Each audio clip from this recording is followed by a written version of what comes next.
ময়মনসিংহ ১ হালুয়াঘাট ও ধুবাউড়া আসনে নবনির্বাচিত সংসদ সদস্য সালমান উমর রুবেলকে উষ্ণ সংবর্ধনা দিয়েছে ধুবাউড়া উপজেলার সর্বস্তরের জনগণ। শনিবার ২৮ ফেব্রুয়ারি দিনব্যাপী ধুবাউড়া উপজেলার বিভিন্ন ইউনিয়নে ধাপে ধাপে এই সংবর্ধনা অনুষ্ঠানের আয়োজন করা হয়।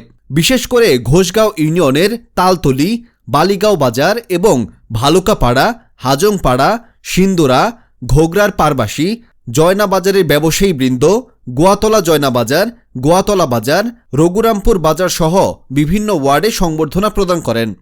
নবনির্বাচিত সংসদ সদস্যকে বরণ করে নিতে সকাল থেকেই সর্বস্তরের মানুষ রাস্তার দুপাশে ভিড় জমায়। ফুলের মালা ও স্লোগানে মুখরিত হয়ে ওঠে পুরো এলাকা। সংবর্ধনা অনুষ্ঠানে সংসদ সদস্য সালমান উমর রুবেল বলেন, এই বিজয় আমার নয়, এই বিজয় হালুয়াঘাট ও ধুবাউড়া মেহনতি মানুষের। ঘোষগাঁও সহ প্রতিটি অবহেলিত জনপদকে আধুনিক মডেলে রূপান্তর করাই হবে আমার মূল লক্ষ্য। অনুষ্ঠানে স্থানীয় রাজনৈতিক ব্যক্তিবর্গ, গণ্যমান্য ব্যক্তিবর্গ এবং অঙ্গ সহযোগী সংগঠনের নেতাকর্মীরা উপস্থিত ছিলেন।